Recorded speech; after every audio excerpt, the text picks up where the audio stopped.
तो let us begin with the topic that is structure of ovary. देखो भाई, ovary जो है ये भी कितनी लेयर से कवर्ड है? Ovary is also covered by, ये तो क्या है ओवरी का, ये कौन सा साइड है? ये लिगामेंट वाला साइड है। कौन सा लिगामेंट बोलते हैं इसको? ओवरियन लिगामेंट, जिससे ये ओवरी यूट्रस से अटैच रहेगी। ठीक है, अब अंदर से ओवरी का स्ट्रक्चर क्या है वो पढ़ते हैं। Ovary is surrounded by 3 layers. Ovary को भी 3 लेयर कवर कर रही है, जिस तरीके से टेस्टिस को 3 लेयर कवर कर रही है। साथ साथ में स्कूटी पे पेन लगे ले लो, इसमें से देना।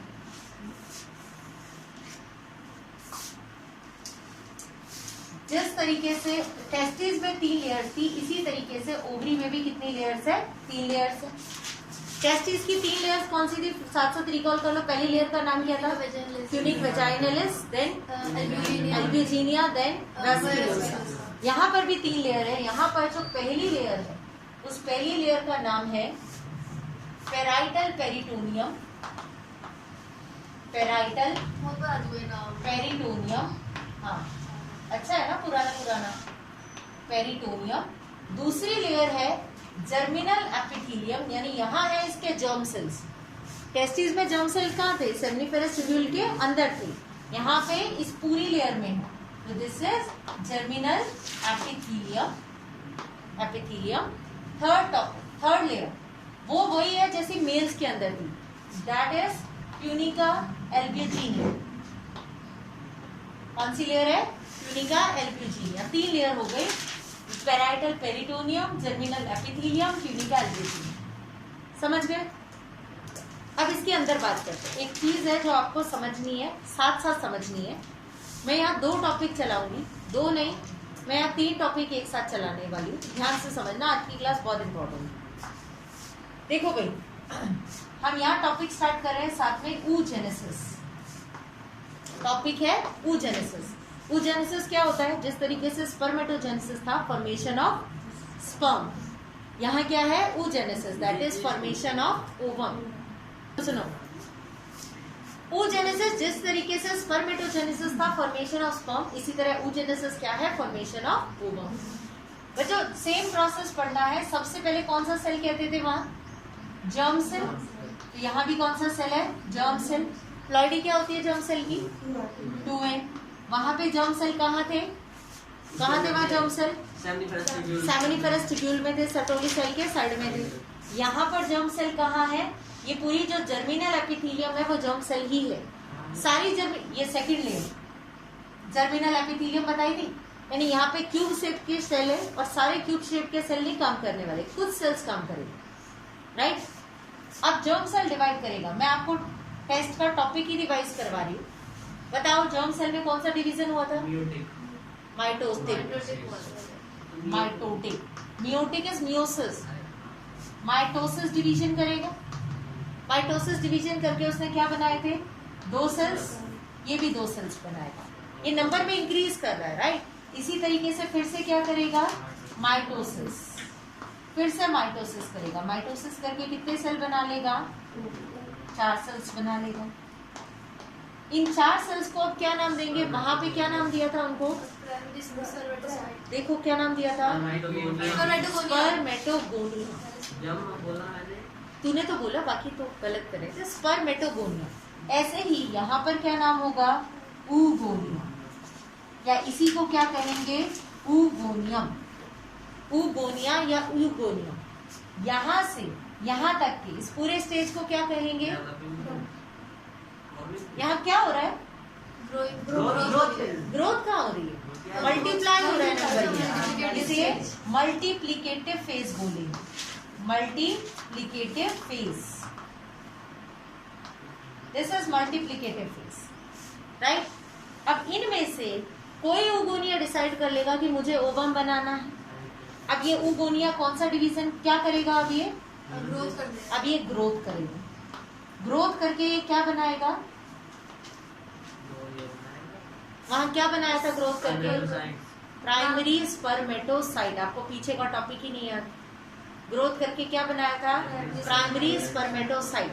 तो यहाँ ग्रोथ करके क्या बनाएगा? Primary oocyte। क्या बनाएगा ग्रोथ करके? प्राइमरी यूज से। ये प्रोसेस कौन सा है? This is called growth phase. क्या कर रहे हो आप लोग? स्पर्मेटोजेनेसिस को कंपेयर करो, साथ साथ लर्न करो। स्पर्मेटोजेनेसिस निकाल के देखो, सेम पढ़ा था, कोई चेंज नहीं पड़ा आपको। सब में पहले यही हुआ था, सब में जर्म सेल से बने थे स्पर्मेटोगोनिया या स्पर्मेटोगोनिया। यहाँ हमने बना लिया ऊगोनिया या ऊगोनिया। वहां पर भी ग्रोथ हुई थी, यहाँ पर भी ग्रोथ है। वहां ग्रोथ से बने थे प्राइमरी स्पर्मेटोसाइट, यहाँ क्या बनेंगे? Primary oocyte। मैम इससे क्वेश्चन कैसे आएगा? पूरा एक्सप्लेन करो। हाँ, या 2-4 स्टेप्स देके पूछेंगे इनमें से कौन हैप्लॉइड है, डिप्लॉइड है, इस तरीके का पूछ लेते। ठीक है, यहाँ तक समझ के कौन सी स्टेज में कितने क्रोमोसोम्स हैं? हाँ। अब इसमें क्या होनी है? oocyte के अंदर कौन सा डिवीजन होता है oocyte में? मियोसिस। अब मैंने ये इतना क्यों बताया? क्योंकि मेल में और फीमेल में एक डिफरेंस है। मेल में पूरी की पूरी जो स्पर्मेटोजेनेसिस है कब चली थी? जब वो प्यूबर्टी पर था तब शुरू हुई थी, और प्यूबर्टी पर ही हुई थी। पर फीमेल में ऐसा नहीं, फीमेल में एम्ब्रियोनिक स्टेज पर ही शुरू हो गई। यानी एक फीमेल, एक चाइल्ड जब अपने मदर की वॉम में है, और अगर वो गर्ल चाइल्ड है तो उसके अंदर ये प्रोसेस वहीं शुरू हो गया है जब वो मदर के वॉम में है, अभी बनी भी नहीं। Is it clear? और वो कहाँ तक हो गया?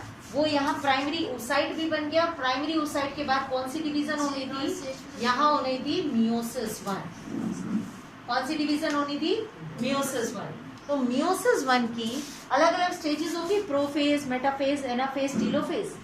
प्रोफेज 1 की, मियोसिस 1 की प्रोफेज 1 पे ये रुकी हुई है। अभी ये प्रोफेज पूरी करेगी, फिर मेटाफेज करेगी, फिर एनाफेज करेगी, फिर टीलोफेज करेगी। पर यहाँ से यहाँ इतनी स्टेज तक वो एम्ब्रियोनिक स्टेज पर ही हो गई और यहीं पर रुकी हुई। तो मैंने कहा जब एक बर्थ होगा एक फीमेल का तो उसमें प्राइमरी oocytes बने रहेंगे।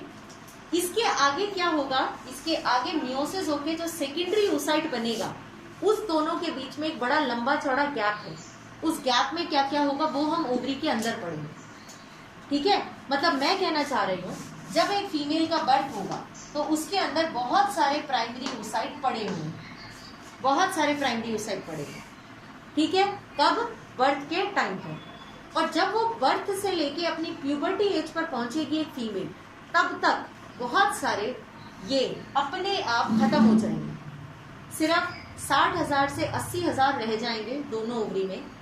ओवरऑल बाकी सारे खत्म हो जाएंगे, ऑटोमेटिकली अपने आप खत्म होते जाएंगे। Is it clear? ये क्या है? These are primary oocytes which are present from birth till puberty। ये प्राइमरी oocyte के प्राइमरी oocyte ही है, इनमें कोई चेंज नहीं हुआ है। अब प्यूबर्टी पर ऐसा क्या हो गया कि ये प्राइमरी oocyte में कुछ होने लगा, उसकी बात करते हैं। डन?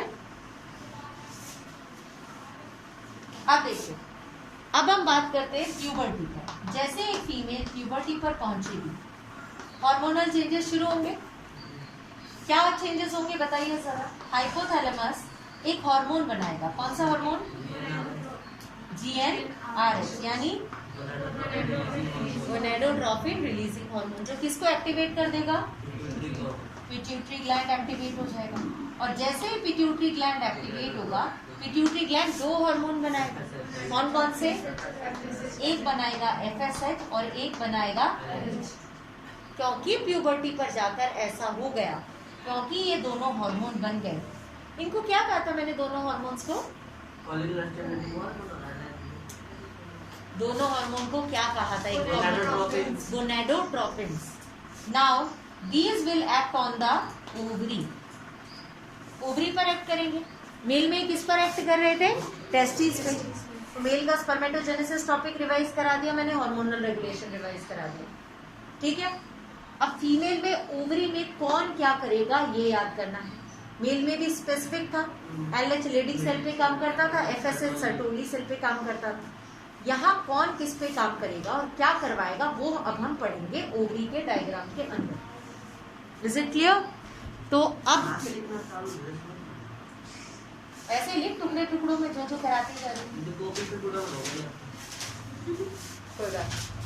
चलो सुनो, अब प्यूबर्टी पर पहुंचे प्यूबर्टी से पहले ये प्राइमरी oocyte पड़े हुए हैं, दीज आर प्राइमरी oocyte। कितने प्राइमरी oocyte है? 60,000 से 80,000। ठीक है, अब क्या होगा, क्योंकि एक हार्मोन आने लगा, कौन सा हार्मोन आने लगा? FSH, क्योंकि उसका नाम ही ऐसा है, फॉलिक्यूलर स्टिमुलेटिंग हार्मोन। ये फॉलिकल स्टिमुलेटिंग हार्मोन क्या करेगा? इन फॉलिकल्स का डेवलपमेंट कराना स्टार्ट कर देगा। ठीक है, हाँ यूज करूंगी थोड़ा सा कुछ।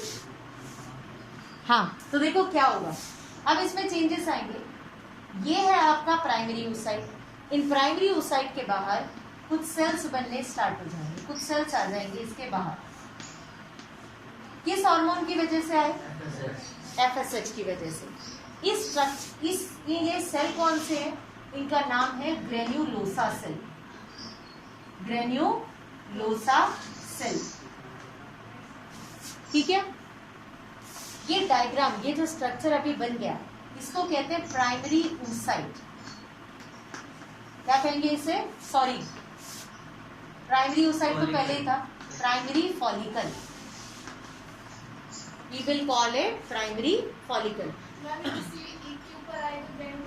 हाँ ये भी सुन लो, बहुत सारे पड़े हुए ना। दोनों ओवरी में से सिर्फ एक ओवरी में, और वो भी सिर्फ एक oocyte पर बनेगा, बाकी सारे एज इट इज ही है, सिर्फ एक पर बनना शुरू होगा। Is it clear? एक बात और सुन लो जो भूल गई बोलना, बाहर 3 लेयर है, अंदर जितना भी पार्ट है उस सारे को इकट्ठा मिला के स्ट्रोमा कहते हैं। अंदर वाले सारे को क्या कहते हैं? स्ट्रोमा। और अंदर का पूरा स्ट्रोमा 2 हिस्सों में डिवाइडेड है। साइड वाला एरिया कहलाता है कॉर्टेक्स, साइड वाले एरिया को क्या कहते हैं? और बीच वाले एरिया को कहते हैं मेड्यूला। साइड वाला एरिया होता है कॉर्टेक्स और बीच वाला मेड्यूला, और सारा का सारा मिला के क्या कहलाता है? स्ट्रोमा। क्लियर है? तो प्राइमरी oocyte में से एक प्राइमरी oocyte डेवलप हो गया और क्या बन गया? Primary follicle. क्या होता है प्राइमरी फॉलिकल? बच्चों पेपर में ना एक एक डायग्राम पर्टिकुलर पूछा जा सकता है, उसमें से उसका पूछ सकते हैं कि इसके स्ट्रक्चर में क्या डिफरेंस है दूसरे के कंपेयर में।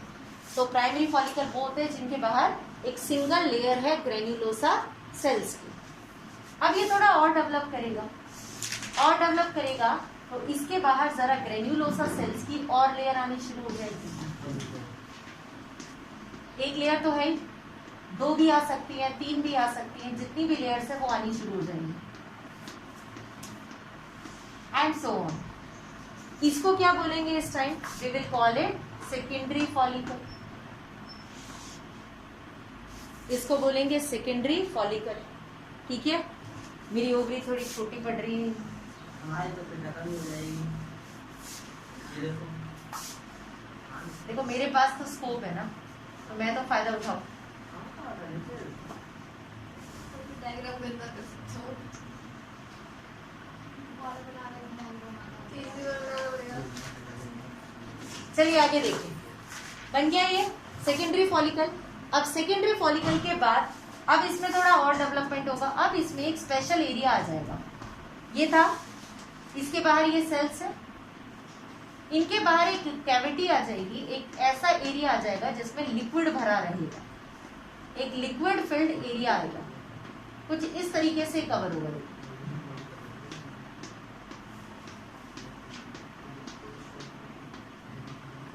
ऐसे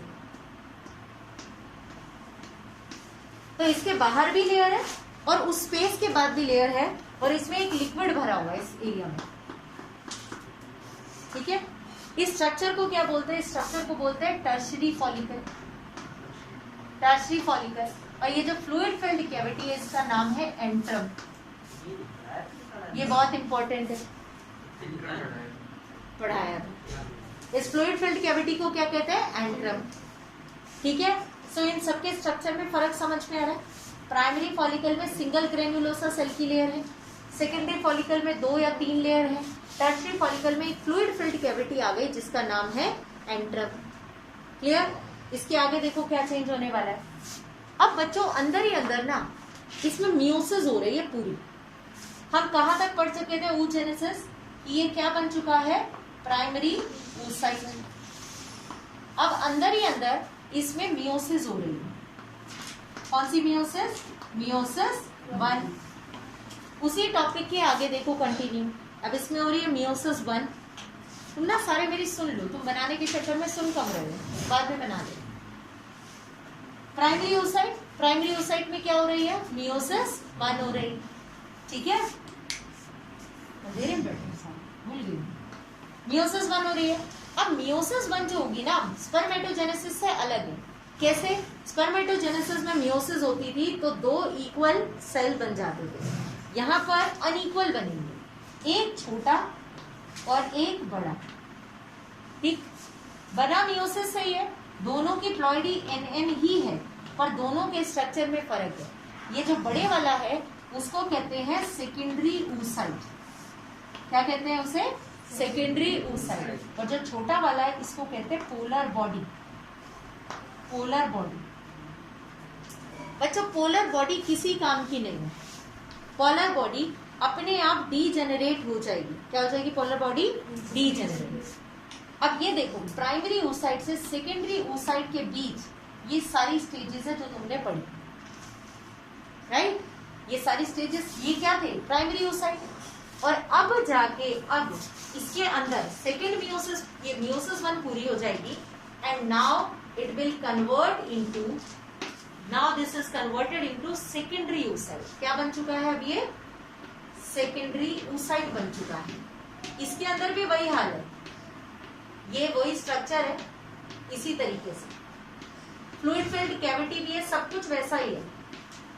पर अब इसके अंदर क्या कंप्लीट हो चुकी है, इसकी मियोसिस कंप्लीट हो चुकी है। Now it has completed it's meiosis. और अब ऐसा क्या हो गया जो मियोसिस कंप्लीट हो गई, एक्चुअली ये फॉलिकल डेवलप हो रहे थे due to FSH hormone, but develop होते होते इन फॉलिकल्स ने निकाला ईस्ट्रोजन हार्मोन। तो ईस्ट्रोजन हार्मोन किससे बनता है, डेवलपिंग फॉलिकल से।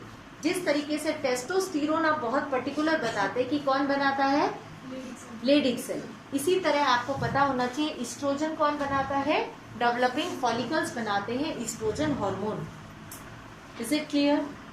और 1 मिनट के लिए, कुछ देर के लिए जैसे ही ईस्ट्रोजन बना, तो बच्चों ईस्ट्रोजन 3 काम करवाएगा, कोई भी सेक्स हार्मोन हो 3 काम करवाता है। क्या क्या काम कराएगा सेक्स हार्मोन, एक तो सेकेंडरी सेक्सुअल कैरेक्टर्स लेके आएगा फीमेल में, जैसे ब्रेस्ट डेवलपमेंट है ना, मेंस्ट्रुअल साइकिल तो अभी पढ़ेंगे हम आगे, उसका growth, fat deposition thigh area में, इस तरीके के चेंजेस करेगा, हाई पिच वॉइस। और क्या कराएगा ईस्ट्रोजन हार्मोन, रिप्रोडक्टिव ऑर्गन्स की ग्रोथ कराएगा, जैसे ओवरी है, यूट्रस है, ये सारे वजाइना है, ये सब क्या होने चाहिए, अच्छे से ग्रो हो जाने चाहिए, इनकी ग्रोथ कराएगा। और क्या कराएगा, और ओवम की डेवलपमेंट कराएगा, यानी इसके अंदर जो मियोसिस अभी तक कंप्लीट नहीं हुई थी उस मियोसिस को पूरा करवाएगा, इस मियोसिस 1 को पूरा करवाएगा। Is it clear. कंफ्यूज मत होना, क्योंकि सारा चैप्टर फीमेल की बॉडी में ही पढ़ना, तो इसी से रिलेटेड रहेंगे 2-3 टॉपिक। 3 चेंजेस हैं, 1 is secondary sexual characters, second is development of sex organ, और तीसरा क्या कराएगा, oogenesis यानी फॉर्मेशन ऑफ ओवम को कंप्लीट कराएगा। ये तीनों चेंजेस कौन करा रहा है, ईस्ट्रोजन। Is it clear. ये जो बन चुका, जिसमें ये पूरा हो चुका, इसे कहते हैं mature Graafian follicle, mature Graafian follicle. और बच्चों जैसे ईस्ट्रोजन ज्यादा होने लगता है ना, जब ये पूरी तरह डेवलप करने लगता है, तो उस टाइम ये जाके पिट्यूटरी ग्लैंड को रोक देता है, कुछ सेकंड्स के लिए रोक देता है कि भाई अब तुम FSH मत बनाओ। क्यों रोकना है, वो इसीलिए रोकना है कि जो फॉलिकल बना है वो बन गया ना, हो गया डेवलप।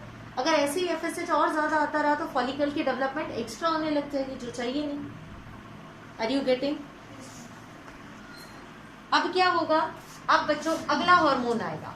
अब अगला हार्मोन कौन आएगा, पिट्यूटरी का अगला हार्मोन आएगा, that hormone is LH। Now this LH hormone will act on the mature Graafian follicle. LH यानी ल्यूटिनाइजिंग हार्मोन। और जैसे ही ये ल्यूटिनाइजिंग हार्मोन आएगा ये मैच्योर ग्रेफियन फॉलिकल रप्चर हो जाएगा, फट जाएगा ये मैच्योर ग्रेफियन फॉलिकल रप्चर, ऐसे रप्चर हो जाएगा। और यहाँ पे मान लीजिए फैलोपियन ट्यूब है और फैलोपियन ट्यूब के क्या है यहाँ पर फिम्बरी है, ठीक है, बहुत वाहियात सा बना दिया मैंने पर तुम बर्दाश्त कर लो। तो यहाँ से ये निकल आया, यहाँ ये आ गया, ये क्या है जो ये आया है, ये ओवम नहीं है, याद रखना ये सेकेंडरी oocyte है। ओवम बनने में अभी मियोसिस एक और बाकी है। ओवम कब बनेगा, मियोसिस 2 तो हुई नहीं है। oogenesis का प्रोसेस देखो एम्ब्रियोनिक स्टेज से है और अब तक खत्म नहीं हुआ है, राइट। तो ये जो निकला ये क्या है, सेकेंडरी oocyte। और ऐसा होना, ऐसा निकलना, इस प्रोसेस को क्या कहते हैं, ओव्यूलेशन। इस प्रोसेस को कहते हैं ओव्यूलेशन। तो आगे से ओव्यूलेशन में ये मत कहना कि ओवम रिलीज हो गया, आगे से कहना है when the under the influence of LH hormone the mature Graafian follicle rupture and releases secondary oocyte which is collected by the fimbri of the fallopian tube। समझे, LH हार्मोन के कारण mature Graafian follicle हुआ rupture और secondary oocyte चला गया fallopian tube के अंदर। Done. अब क्या होगा आगे सुनो बच्चों, पोलर बॉडी तो वहीं की वहीं डीजेनरेट हो जाएगी, इसकी बात छोड़ो। इस सेकेंडरी oocyte का आगे क्या हुआ वो हम बाद में पढ़ेंगे, उसको अभी हमें पढ़ना भी नहीं है। हमें पढ़ना है इस बचे हुए पार्ट का क्या हुआ, इसके बारे में पढ़ना है, क्लियर। अब देखो भाई, ये बचा हुआ पार्ट आगे एक स्ट्रक्चर में कन्वर्ट हो जाएगा। It will lead to the formation of a structure. This structure is known as corpus luteum. Corpus luteum, very important names, हर एक नाम इंपॉर्टेंट है। मेंस्ट्रुअल साइकिल में ये पूरा का पूरा प्रोसेस वहां पर फिर से रिपीटेड है, तो वहां आपको पता होना चाहिए, हम डिटेल डिस्कस नहीं करेंगे। तो corpus luteum is formed here from the ruptured part. एक नंबर का क्वेश्चन ये आ सकता है, name the structure which is formed from the ruptured part of Graafian follicle. क्या है वो, कॉर्पस ल्यूटियम। एक क्वेश्चन ये आ सकता है, name the fluid filled cavity in the tertiary follicle. क्या है वो, antrum. Okay, now this corpus luteum start secreting an hormone that is progesterone. Progesterone. So progesterone, female में 2 हार्मोन है, एस्ट्रोजन एंड प्रोजेस्टेरोन। एस्ट्रोजन किससे बना, follicle से। Progesterone किससे बना, कॉर्पस ल्यूटियम से बना। Is it clear. अब प्रोजेस्टेरोन क्या करेगा, एस्ट्रोजन ने कर दिया सारा काम, प्रोजेस्टेरोन के लिए क्या बाकी रहेगा। अब बच्चों फीमेल का रिप्रोडक्टिव सिस्टम पढ़ा था कल। फीमेल की तीसरी लेयर का नाम क्या था, एंडोमेट्रियम। ये प्रोजेस्टेरोन, एक चीज सुन लो क्लियर, इस लेयर को मोटा करने के लिए रिस्पॉन्सिबल तो एस्ट्रोजन है, प्रोजेस्टेरोन नहीं है। मोटा तो कौन करता है, एस्ट्रोजन, पर प्रोजेस्टेरोन इस लेयर को मेंटेन करता है। तो रफली ये बोला जाता है कि इसकी वजह से एंडोमेट्रियम थिकन हो गई। तो बच्चे ये सोच लेते हैं एक्चुअली ना, कॉर्पस ल्यूटियम प्रोजेस्टेरोन भी रिलीज करता है और स्मॉल अमाउंट में ईस्ट्रोजन भी रिलीज करता है, जो कि एनसीईआरटी में नहीं बताया जाता। मेनली कॉर्पस ल्यूटियम का क्या काम है, सिक्रीट करना प्रोजेस्टेरोन। पर प्रोजेस्टेरोन के अलावा corpus luteum is also secreting some amount of estrogen और साथ में कुछ अमाउंट रिलैक्सिन का भी सिक्रीट करता है। रिलैक्सिन नाम का हार्मोन हम बाद में पढ़ेंगे, अभी नहीं पढ़ा रहे। अब ईस्ट्रोजन और प्रोजेस्टेरोन की बात सुनो। ईस्ट्रोजन की वजह से एंडोमेट्रियम मोटी हो जाएगी, इसके सेल्स डेवलप हो जाएंगे, और प्रोजेस्टेरोन की वजह से ये लेयर मोटी बनी रहेगी, टूटेगी नहीं। Is it clear.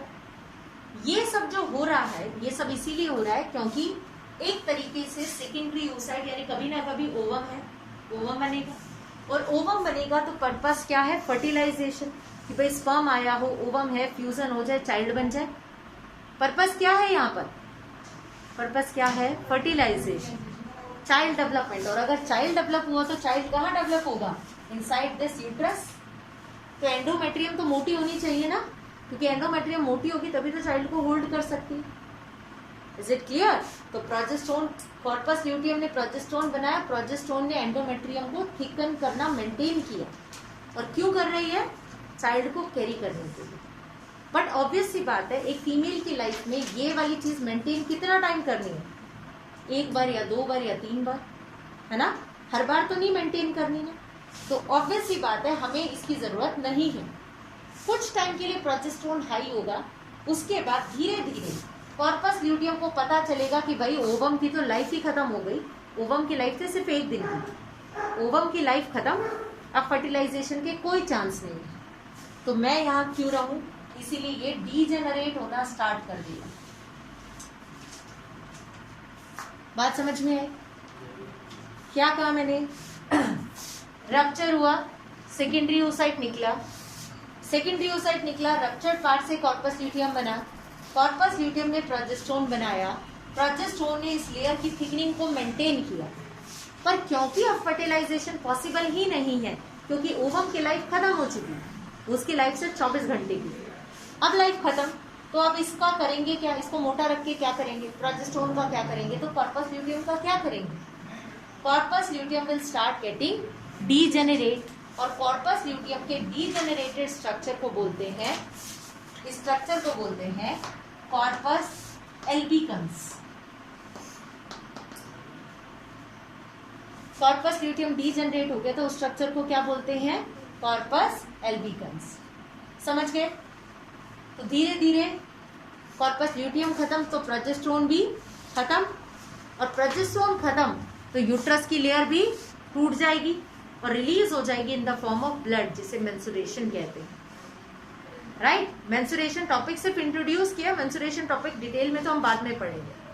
पर यहां आप ये देखो, ऐसे डेवलप होना स्टार्ट हुआ, ऐसे एक फीमेल में ओवरी में ऐसे डेवलप होना शुरू हुआ एक फॉलिकल। एक टाइम पर दोनों ओवरी में से सिर्फ एक ओवरी में एक फॉलिकल डेवलप हुआ। ये पूरी साइकिल जो चलेगी, ये 1 मंथ की साइकिल है, या रफली काउंट 28 डेज की साइकिल। जैसे ही ये सब खत्म, अब अगली ओवरी ऐसे ही एक फॉलिकल को डेवलप कराएगी, सब कुछ सेम होगा। फिर 28 दिन बाद फिर वापस से सेम ओवरी का नंबर। तो हर मंथ एक ओवरी में ऐसे एक फॉलिकल का डेवलपमेंट होगा। 60 से 80 हजार फॉलिकल्स में से एक फीमेल की लाइफ में सिर्फ 450 फॉलिकल्स ही डेवलप होते हैं, बाकी सारे धीरे धीरे करके डीजेनरेट हो जाते हैं अपने आप। जो फॉलिकल अपने आप डीजेनरेट हो गए उनको कहते हैं फॉलिक्यूलर अट्रेशिया या अट्रेटिक फॉलिकल। इस फिनोमिना को कहते हैं फॉलिक्यूलर अट्रेशिया, या इन फॉलिकल को कहते हैं अट्रेटिक फॉलिकल्स। समझ में आया? क्योंकि एक फीमेल, एक मेल में और फीमेल में ये भी फर्क है। मेल की स्टार्ट कब हुई? प्यूबर्टी पर, और थ्रू आउट लाइफ वो रिप्रोड्यूस कर सकता है, पर फीमेल में ऐसा नहीं। फीमेल प्यूबर्टी से शुरू होगी और 45-50 ईयर्स के बाद रिप्रोड्यूस कर नहीं सकती नॉर्मल। Is it clear?